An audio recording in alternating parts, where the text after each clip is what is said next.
യേശുനാമത്തിന് മഹത്വമുണ്ടായിരിക്കട്ടെ. എൻ്റെ പേര് Mary Francis എന്നാണ്. ഞാൻ തൈക്കലിൽ നിന്നാണ് വരുന്നത്. ഞാൻ 2018 D.Ed പാസ്സായതാണ്. പക്ഷേ എനിക്ക് 6 തവണ കൂടുതലായിട്ടും കേട്ടറ്റ് പരീക്ഷ ഞാൻ എഴുതിയിട്ടും എനിക്ക് പാസ്സാകാനൊന്നും സാധിച്ചിരുന്നില്ല. എല്ലാ പ്രാവശ്യവും ഫീസ് അടക്കുകയും പരീക്ഷ എഴുതുകയും ചെയ്തിരുന്നതാണ്. പക്ഷെ എനിക്ക് പാസ്സാകാൻ സാധിച്ചിരുന്നില്ല. അപ്പോൾ ഈ കഴിഞ്ഞ മെയ് 30 തീയതിയായിരുന്നു ലാസ്റ്റ് കേട്ടറ്റ് വിളിച്ചിരുന്നത്. അപ്പോൾ 28-ാം തീയതി ആയിട്ടും എനിക്ക് ഹോൾ ടിക്കറ്റ് എടുക്കാൻ സാധിച്ചിരുന്നില്ല. ഞാൻ അന്ന് തന്നെ ഹസ്ബൻഡുമായിട്ട് കൃപാസനത്തിൽ വന്നു. ആദ്യത്തെ ഫോട്ടോ എടുത്തത് പിടിക്കുന്നില്ലായിരുന്നു. പിന്നെ ഞാൻ രണ്ടാമത്തെ ഫോട്ടോ എടുത്ത് അക്ഷയ കേന്ദ്രത്തിൽ ചെന്നിട്ടും അപ്പോഴും എനിക്ക് ഹോൾ ടിക്കറ്റ് കിട്ടുന്നില്ലായിരുന്നു. ഞാൻ കൃപാസനത്തിലോട്ട് ഭർത്താവുമായിട്ട് കയറി വന്ന് ചെരുപ്പഴിച്ച് അകത്തോട്ട് കയറിയപ്പോൾ തന്നെ അക്ഷയ കേന്ദ്രത്തിൽ നിന്ന് വിളിച്ച് പറഞ്ഞു, മോളെ നിൻ്റെ ഹോൾ ടിക്കറ്റ് വന്നിട്ടുണ്ടെന്ന് പറഞ്ഞു. പിന്നെ അപ്പോൾ തന്നെ ഹോൾ ടിക്കറ്റ് കിട്ടുകയും, പക്ഷേ എനിക്ക് ഈ കേട്ടറ്റ് പരീക്ഷ പഠിക്കാനുള്ള സാഹചര്യമൊന്നുമില്ലായിരുന്നു. എനിക്ക് 2 ചെറിയ കുഞ്ഞുങ്ങൾ ഉണ്ട്. പക്ഷേ എനിക്ക് എൻ്റെ പഠനത്തിൻ്റെ ടച്ച് എല്ലാം വിട്ടുപോയിരിക്കുകയായിരുന്നു. എൻ്റെ അമ്മ മുട്ടിൻ്റെ ഓപ്പറേഷനൊക്കെ കഴിഞ്ഞ് ഹസ്ബൻഡിൻ്റെ അമ്മ ഇരിക്കുമായിരുന്നു. പഠിക്കാനുള്ള ഒരു സാഹചര്യമില്ലായിരുന്നു. ഞാനങ്ങനെ പരീക്ഷയുടെ സമയത്ത് കാശ് രൂപവും ഞാൻ 28-ാം തീയതി അന്നിവിടെ വന്ന് അന്ന് തന്നെ ഞാൻ ഉടമ്പടി എടുത്തിട്ടാണ് പോയത്. ഞാൻ ആ കാശ് രൂപം കയ്യിൽ പിടിക്കുകയും ഉടമ്പടി തൈലം വിശ്വാസത്തോടെ എൻ്റെ ഹോൾ ടിക്കറ്റിലും പേനയിലും ഞാൻ എഴുതിയാണ് തളിച്ചുകൊണ്ടാണ് ഞാൻ പരീക്ഷയ്ക്ക് പോയത്. ഞാൻ മാതാവിനോട് പറഞ്ഞു, അമ്മ ഈ പ്രാവശ്യമെങ്കിലും എനിക്ക് കേട്ടറ്റ് പരീക്ഷ പാസ്സാകണം. അങ്ങനെ ഞാൻ പരീക്ഷ എഴുതി. എനിക്കൊന്നും അറിയത്തില്ലായിരുന്നു, ഉത്തരങ്ങൾ പോലും. ഞാൻ എന്നിട്ട് മാതാവിനോട് പറഞ്ഞു, മാതാവേ എനിക്ക് ഈ പ്രാവശ്യമെങ്കിലും കേട്ടറ്റ് കിട്ടണം. എൻ്റെ ഭർത്താവ് ഒരു മത്സ്യത്തൊഴിലാളിയാണെന്ന് പറഞ്ഞു. അങ്ങനെ ഇന്നലെ എൻ്റെ കേട്ടറ്റിൻ്റെ റിസൾട്ട് വന്നു.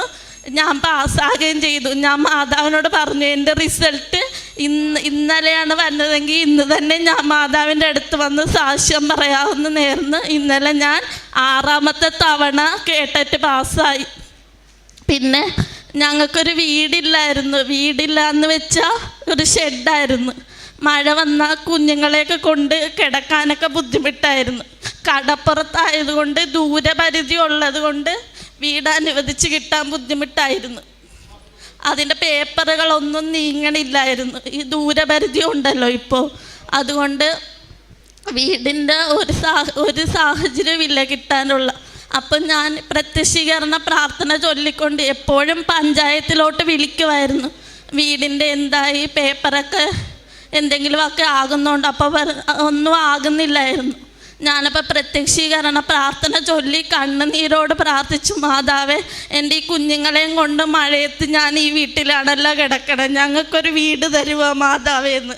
അപ്പോൾ തന്നെ പഞ്ചായത്തിൽ നിന്ന് ഒരു മാഡം എന്നെ വിളിച്ചിട്ട് പറഞ്ഞു, നിങ്ങളുടെ വീടിൻ്റെ എല്ലാം റെഡിയായിട്ടുണ്ട്, പേപ്പറെല്ലാം റെഡിയായിട്ടുണ്ട്, വീട് പണി തുടങ്ങിക്കോളാം. മാതാവ് അങ്ങനെ ഞങ്ങളെ അനുഗ്രഹിച്ചു. പിന്നെ എൻ്റെ ഭർത്താവ് മത്സ്യത്തൊഴിലാളിയാണെന്ന് പറഞ്ഞിരുന്നല്ലോ, ഭർത്താവ് പോയിട്ട് വേണം വീട് കഴിയാൻ. അങ്ങനെ ഭർത്താവ് ഒരു ദിവസം വള്ളത്തിൽ നിന്ന് വീണിട്ട് കാലിൽ വലിയൊരു ചതവുണ്ടായിരുന്നു. ഞാൻ ഉടമ്പടി തൈലം വിശ്വാസ പ്രമാണം ചൊല്ലി പുരട്ടി കണ്ണുനീരോടെ പ്രാർത്ഥിച്ചു. പിറ്റേന്ന് ആ ചതവിൻ്റെ പാടൊന്നുമില്ല.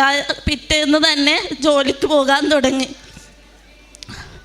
പിന്നെ ഒരുപാട് അനുഗ്രഹമുണ്ട്. ഞങ്ങൾ ഉടമ്പടി പ്രാർത്ഥന എടുക്കുന്നതിന് മുമ്പൊന്നും കുടുംബ പ്രാർത്ഥനയൊന്നും ഇല്ലാതിരിക്കുമായിരുന്നു. ഉടമ്പടി എടുത്തു തൊട്ട് ഇന്ന് വരെ 7 മണിക്ക് തന്നെ മക്കളും ഞങ്ങളെല്ലാവരും കൂടെ ഇരുന്ന് കുടുംബ പ്രാർത്ഥന ചൊല്ലി മാതാവിൻ്റെ മുമ്പിൽ എന്നും പ്രാർത്ഥിക്കും.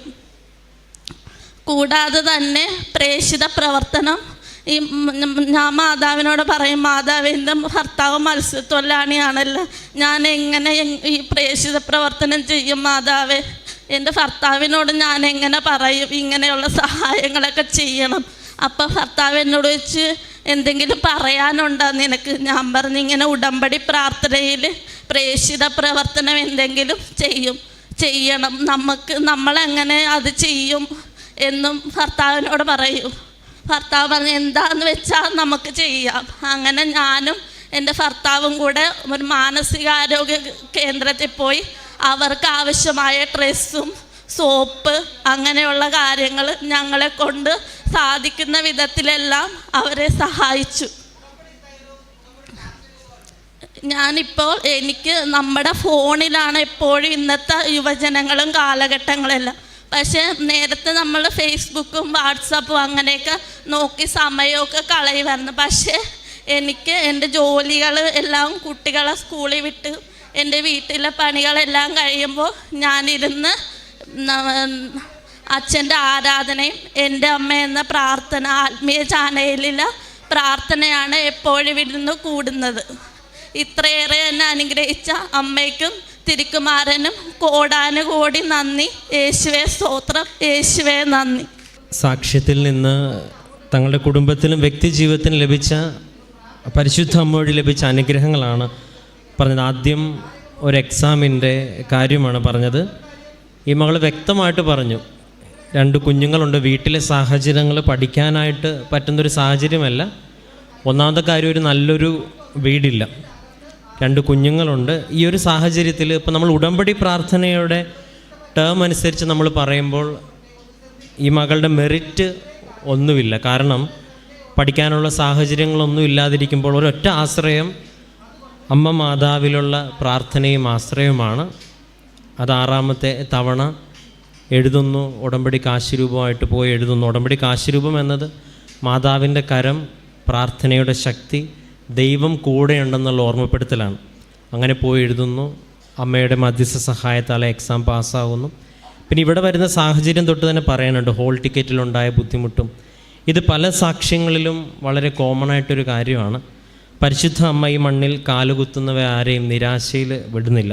ഇവിടെ വരുന്നവർക്കൊക്കെയും ചെറുതും വലുതുമായിട്ടുള്ള അനുഗ്രഹങ്ങളിലേക്ക് അമ്മ ചേർത്ത് വെക്കുന്നുണ്ട്. കാര്യം അമ്മ ഇവിടെ വന്നതിൽ നിങ്ങളുടെ ജീവിതത്തിൽ പ്രവേശിച്ചു അല്ലെങ്കിൽ സാന്നിധ്യം അറിയിക്കാൻ തുടങ്ങി എന്നതിൻ്റെ അടയാളമാണ്. അവസാനം ഈ മകൾ ചുരുക്കുമ്പോഴും അതാണ് ഇതിലും പ്രധാനപ്പെട്ടതായിട്ട് കരുതുന്നത്. പിന്നീട് 7 മണിക്കുള്ള കുടുംബ പ്രാർത്ഥന മുടങ്ങുന്നില്ല എന്ന് പറഞ്ഞാണ് ചുരുക്കുന്നത്.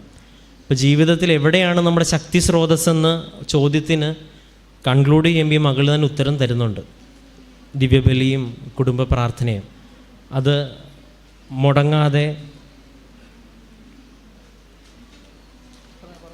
മുടങ്ങാതെ ഇരിക്കുമ്പോൾ തന്നെ ദൈവത്തിൻ്റെ കൃപ ഇവരുടെ കുടുംബത്തിൽ കടന്നു ചെല്ലും എന്നുള്ളത് തീർച്ചയാണ്. പിന്നെയും അനുഭവത്തിൻ്റെ വെളിച്ചത്തിൽ പറഞ്ഞു വെക്കുന്നുണ്ട്, ജീവിതത്തിലെ മുന്നോട്ടുള്ള യാത്രയിൽ പരിശുദ്ധ അമ്മ ഇനിയും ഒരുപാട് സഹായിക്കുമെന്നുള്ളത്. ജീവിത പങ്കാളിയുടെ കാര്യവും പറയുന്നുണ്ട്. അപ്പം പിന്നെ വളരെ വ്യക്തമായിട്ട് പറയുന്നുണ്ട്, കഴിവിൻ്റെ പരമാവധി ഈ പ്രാർത്ഥനയിൽ വിശ്വസ്തയോടെ നിൽക്കാനായിട്ട് സാധിക്കുന്നുണ്ട്. എന്താണോ ഉള്ളത് അത് ജീവിത പങ്കാളിയായിട്ട് പോയി, അത് മാനസിക രോഗ കേന്ദ്രമാണെങ്കിലും എന്തു തന്നെയാണെങ്കിലും ഈ ആത്മാർത്ഥതയും വിശ്വസ്തതയും മനുഷ്യർ വിലയിരുത്തിയില്ലെങ്കിലും കണ്ടില്ലെങ്കിലും ദൈവത്തിന് മുൻപിൽ ഇത് അജ്ഞാതമായിരിക്കുകയില്ല.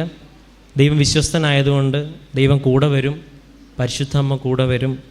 നമ്മൾ ചോദിക്കുന്നതിനപ്പുറം കൃപകൾ കൊണ്ട് നിറയും. ഈ മകളുടെ ജീവിതത്തിൽ ദൈവം നൽകിയ എല്ലാ അനുഗ്രഹങ്ങൾക്കും നമുക്ക് നിറഞ്ഞ കരങ്ങളടിച്ച് ദൈവത്തിന് നന്ദി പറയാം.